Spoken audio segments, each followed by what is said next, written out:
Bonsoir à tous, bienvenue dans Plus d'actu. Une fois encore, demain, le personnel du secteur des soins de santé et du non-marchand crieront leur colère dans les rues de Bruxelles. Des hommes et des femmes qui se disent à bout de souffle. Alors, pourquoi à nouveau descendre dans la rue alors que le gouvernement fédéral n'est pas mis en place et qu'il n'y a aucune mesure budgétaire qui a été annoncée? Où sont les racines du mal? C'est ce que l'on va tenter de savoir avec nos invités. Voilà, des invités que je vais vous présenter tout de suite, en commençant par vous, Karine Rosteler, bonsoir. Vous êtes secrétaire régionale CGSP des administrations locales et régionales de la région bruxelloise. Et puis à vos côtés, il y a Stéphane Rillartz, bonsoir. Vous êtes maître de conférence à l'école de santé publique de l'ULB et vous avez été gestionnaire d'institutions hospitalières, notamment l'Institut Jules Bordet. Alors Karine Rosteler, première question pour vous, pourquoi manifester maintenant? Alors maintenant, parce qu'on veut vraiment envoyer un message fort aux formateurs et aux gouvernements qui sont en train de se mettre en place que le social santé doit être une priorité. Ouais, et c'est pas trop tôt parce qu'il n'y a pas de gouvernement, il n'y a aucune mesure qui a été annoncée, il n'y a pas de norme de financement des soins de santé. Alors déjà de un, c'est pas trop tôt parce qu'il y a toujours un gouvernement fédéral qui est en action. Donc on continue à être autour de la table et on met la pression à ce niveau-là. Et c'est certainement pas trop tôt, on dirait même que c'est trop tard parce que ça fait des années que les travailleurs sont vraiment en difficulté et les promesses post-Covid n'ont pas été tenues. Alors Stéphane Rillartz, vous comprenez qu'il y ait ce mouvement de grogne depuis des années du personnel des soins de santé ?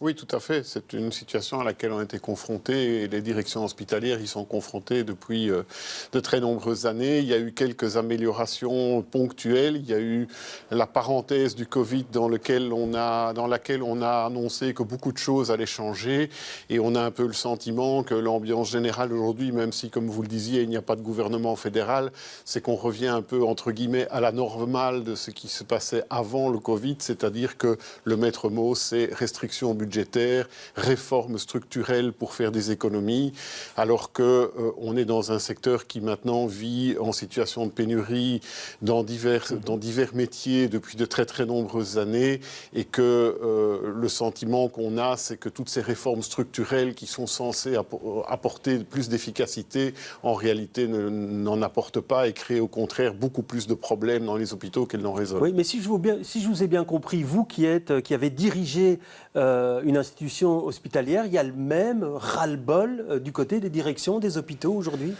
Oui, d'une certaine manière, on peut dire ça. Je ne parlerai évidemment pas pour tous mes collègues, mais je pense que c'est quelque chose dont nous sommes aussi extrêmement fatigués. C'est de législature après législature, s'entendre annoncer des grandes réformes structurelles qui vont tout simplifier, qui vont tout arranger et qui en réalité sont toujours appliquées de manière partielle et de manière bricolée et finissent par plus compliquer les choses et absorber un temps et une énergie du management hospitalier qu'il faudrait beaucoup mieux consacrer à améliorer l'encadrement du personnel de terrain qui en a bien besoin. Et donc un personnel à bout de souffle, des directions à bout de souffle.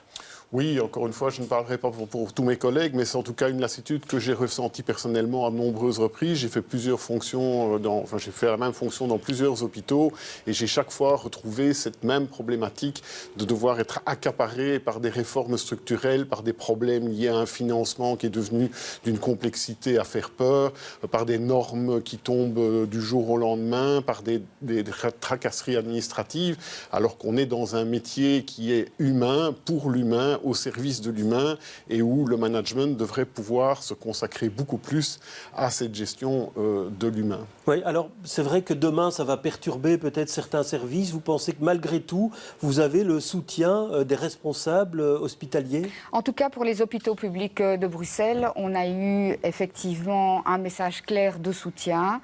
Après, c'est compliqué. Il y a des patients à soigner et à traiter, donc il faut trouver un juste compromis. Mais je pense qu'on a pu le trouver ici et je pense que tout le monde est conscient des enjeux relevés par les organisations syndicales. C'est un meilleur financement du secteur social-santé, sinon on va droit dans le mur. Alors, ce n'est pas la première fois que vous le dites, la crise du Covid a révélé des nombreuses lacunes du système des soins de santé. Et depuis lors, les syndicats ne cessent d'appeler à des manifestations. C'était le cas notamment en 2021 bien. Regardez. Marc est infirmier depuis une dizaine d'années à l'hôpital Saint-Pierre. Aujourd'hui, il en a marre et fustige les conditions de travail auxquelles lui et ses collègues sont confrontés.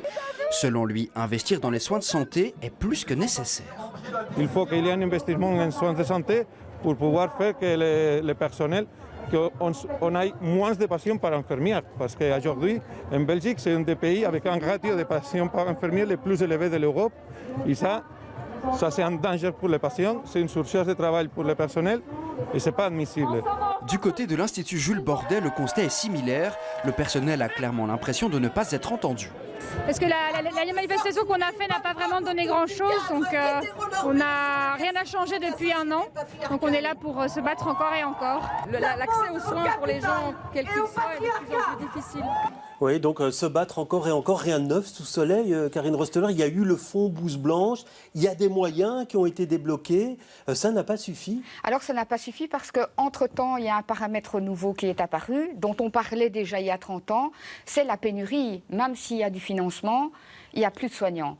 Il n'y a pas de pénurie de soignants en Belgique, il y a des pénuries de soignants au travail. Et donc, ils quittent la profession, ils se réorientent, ils sont en burn-out, ils sont en accident de travail. Et donc, aujourd'hui, il faut mettre le paquet pour réattirer des personnes dans les métiers des soins et pour maintenir les travailleurs au travail. Oui, alors ça doit passer par quoi? Par une revalorisation salariale, vous pensez, au-delà de l'amélioration des conditions de travail, Monsieur Rilart? Oui, enfin, je considère que dans notre société, si on le prend sur ce plan-là, des gens qui sauvent la vie de leurs concitoyens méritent d'être rétribués correctement. Et je crois qu'on est à un niveau qui n'est pas à la hauteur du rôle social des soignants.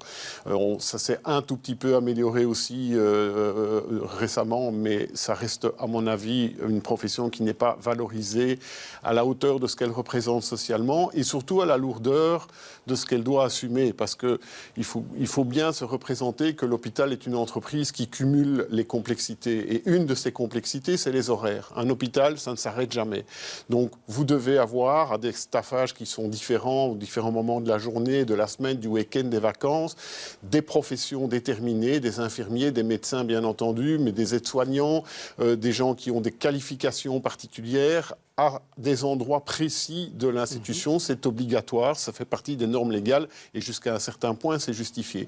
Mais il en résulte qu'il y ait d'une complexité extrême d'organiser les horaires de ces gens de manière à ce que chacun puisse avoir une vie privée qui soit respectée et que donc on ne bouscule pas les gens du jour au lendemain en leur demandant finalement de faire un horaire différent de celui qu'il avait prévu.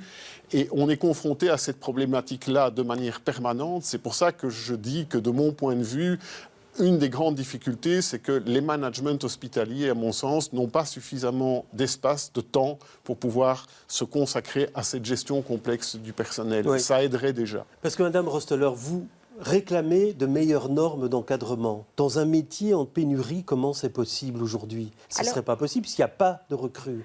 Alors, tout d'abord, il faut adapter la charge de travail au personnel disponible sur le terrain sans sanctionner financièrement les hôpitaux. De deux, la balle est dans le camp des gouvernements en disant on veut faire vraiment de la propagande pour les métiers de la santé. Et pour pouvoir faire de la propagande pour les métiers de la santé, il faut évidemment en améliorer les conditions salariales, les conditions de travail, les départs à la pension, la reconnaissance de métiers pénibles. Il y a tout un tas de sujets sur lesquels on peut travailler. Il y a eu le fonds blouse blanche, ok, mais pour nous, ça, c'est un sparadrap sur une fracture. Les mesures qui ont été prises ne sont pas des mesures à la hauteur des problématiques. Oui, mais ça veut dire que quand vous étiez gestionnaire d'hôpital et que les syndicats venaient avec des revendications, vous leur disiez, on est désolé, avec ce qu'on a aujourd'hui, on ne sait pas vous contenter? Ah oui, ça m'est arrivé à de nombreuses reprises, effectivement, et avec regret, parce qu'encore une fois, on n'est pas toujours d'accord sur tout. Il ne faut pas non plus,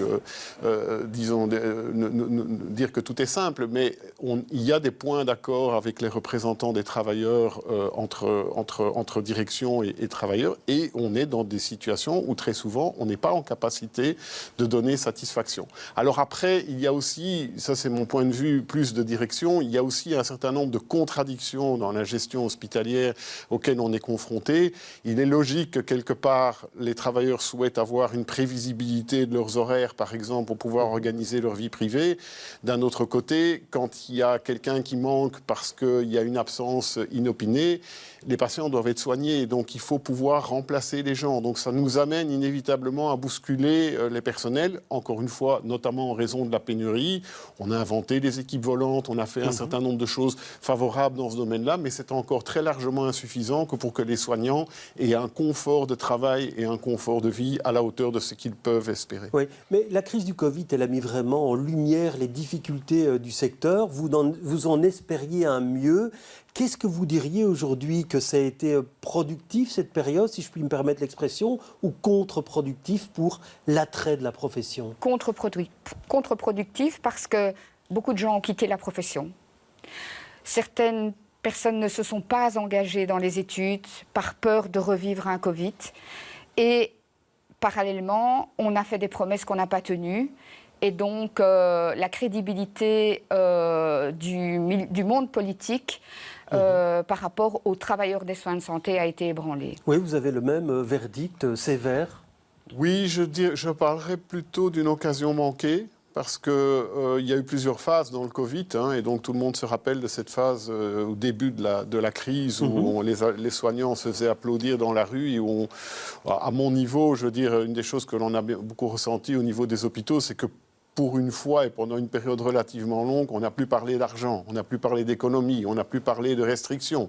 Il y avait une crise majeure, il fallait la gérer. Et les hôpitaux belges l'ont bien géré, il faut reconnaître cela. Et donc, je pense que on aurait pu à ce moment-là se baser sur un nouveau modèle dans lequel on laisse plus de liberté et on confie plus d'autonomie et de responsabilité aux directions hospitalières pour organiser leurs hôpitaux comme ils le souhaitent, plutôt que d'être systématiquement contrôlés chaque fois qu'on dépense un euro, comme c'est à peu près le cas actuellement. Oui. Alors vous me parliez de manque d'encadrement, vous me dites dans certains secteurs on a une infirmière pour 15 patients ou un infirmier pour 15 patients, parfois c'est beaucoup plus même, et vous me dites aussi la pénibilité est devenue de plus en plus grande à cause de la durée de séjour qui s'est réduite. Comment ça se fait, la durée de séjour d'hospitalisation? Comment ça se fait? Eh bien, donc, pour que les hôpitaux soient financés sans avoir de sanctions, il faut qu'ils respectent des normes de durée de séjour dans le cadre d'un accouchement ou d'une opération. Si vous dépassez ce nombre de jours, vous avez des sanctions financières. Ce qui fait que on met des marges de manœuvre, et si vous dépassez ces marges de manœuvre, il y a des conséquences financières. Donc, du coup, ça augmente les cadences, tout doit se faire plus vite, plus rapidement et de manière soi-disant plus efficiente.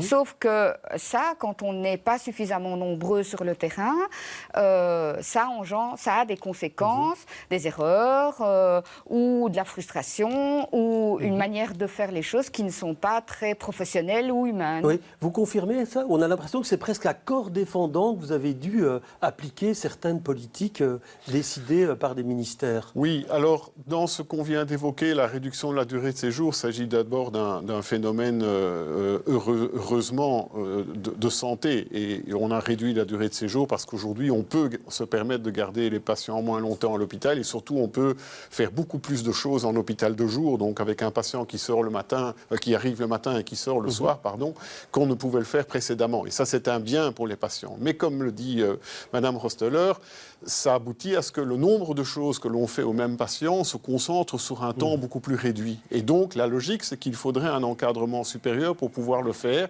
et un encadrement mieux organisé, parce que vous avez aussi la gestion du temps à l'hôpital. Vous avez un patient, vous devez lui faire de l'imagerie, il doit subir une prise de sang, dont vous devez avoir les résultats pour faire les soins par la suite, et poser le diagnostic et traiter le patient. Tout ça est de plus en plus métronomisé par le fait que le patient reste peu de temps.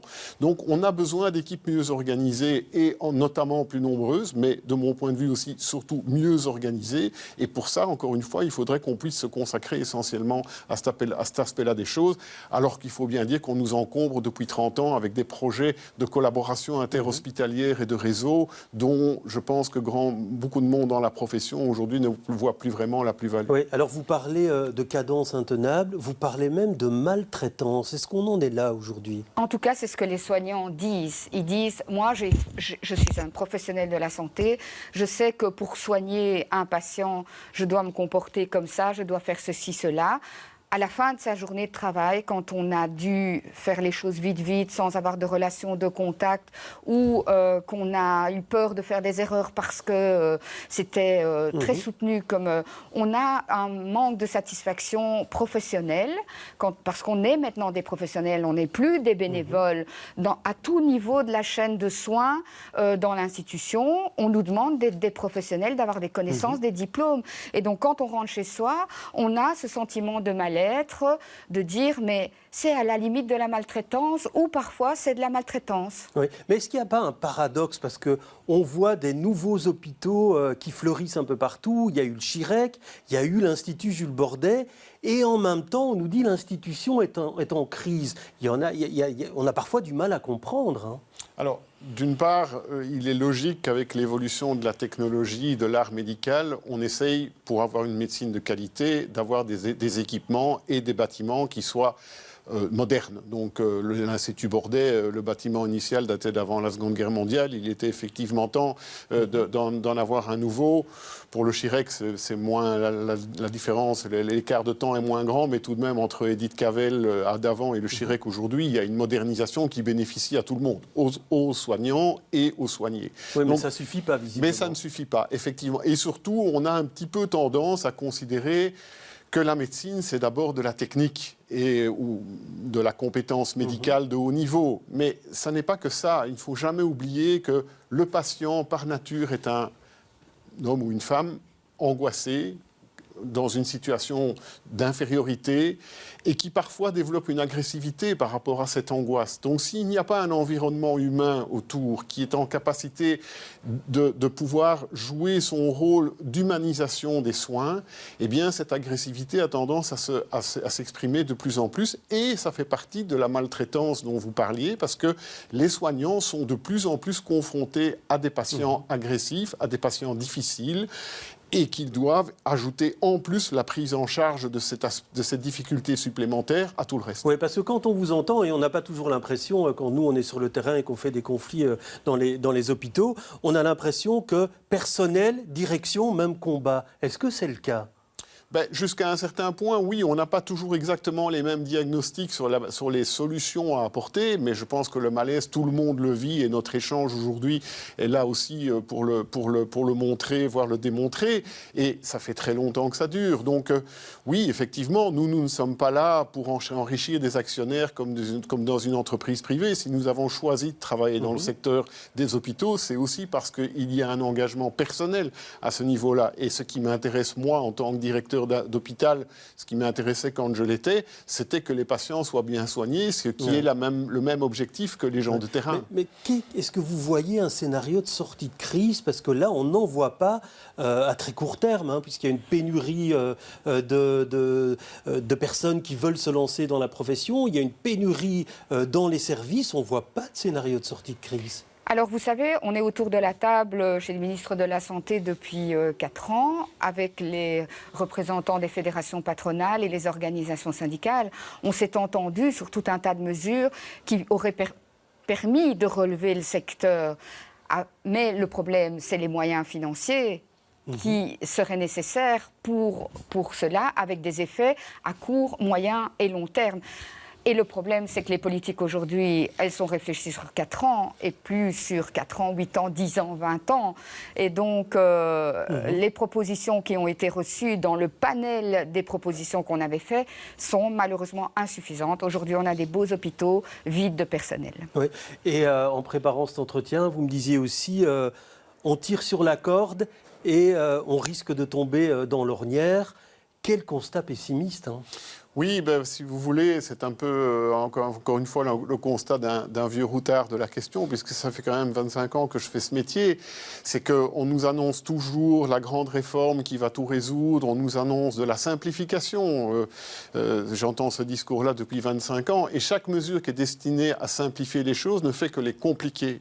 Et donc, il y a bien un moment où, à force de compliquer, de remettre chaque fois un petit poids dans la balance, dans le plateau de la balance, il y a un moment donné où la balance balance va basculer. Il y a un moment donné où on risque d'avoir vraiment une grave crise qui va surgir, je ne sais pas d'où, mais qui va faire qu'on va s'étouffer dans ce fatras de réformes mal pensées, mal abouties, mal organisées, qui viennent législature après législature et qui sont censées améliorer les choses, alors que tout le monde constate sur le terrain qu'en la réalité, ça ne les améliore pas du tout. Oui, donc une manifestation demain en front commun. Des 3 régions, vous me dites que c'est assez rare. Et après, Karine Rostler? Eh bien, après, en fonction de comment ça va se passer, on va retourner vers nos affiliés. Évidemment, la base, c'est l'essentiel. Et on va établir avec eux, et en front commun syndical, public, privé des 3 régions, le reste du plan d'action. Des courriers ont aussi été envoyés au gouvernement déjà en place et aux formateurs pour les gouvernements qui ne sont pas encore mis en place. On a demandé d'être reçus et d'être entendus rapidement par rapport à ces... Et de ça va dépendre de la manière dont on va être reçu, de la manière dont on va être entendu. Vous n'avez pas peur que ce soit une manifestation de plus qui ne sert à rien? Non, non, on n'a pas peur de ça. Non, c'est jamais une manifestation de trop ou une manifestation de plus. Oui, elles ont toutes de l'importance. Oui, vous dites, je suis un vieux routard de la gestion hospitalière. Vous le voyez comment l'avenir? Parce qu'on nous annonce une austérité à tous les étages. Vous le voyez comment l'avenir, M. Eulhart? Écoutez, je ne peux pas vous dire que je suis très optimiste. Vous avez justement rappelé le contexte. Alors après, je pense qu'il faut toujours mieux se faire entendre que se taire. Donc quand il n'y a personne qui bronche, on a l'impression que tout va bien. Oui, vous pourriez même aller manifester demain. Ça m'est arrivé dans le passé, donc pourquoi pas. Mais non, effectivement, s'il n'y a pas aujourd'hui une forme de pause qui nous permettrait de vraiment mettre tout le monde autour de la table et de poser les véritables questions qui nous permettraient de simplifier le fonctionnement de la gestion hospitalière, je ne suis pas très optimiste sur l'avenir. Et ben voilà, on restera sur ce constat. Merci d'avoir été sur ce plateau. Et on suivra évidemment sur BX1 cette manifestation demain. Moi, je vous retrouve pour plus d'actu demain également, mais avec un autre thème. On parlera de l'évolution de la ville au changement climatique. Très bonne soirée à tous.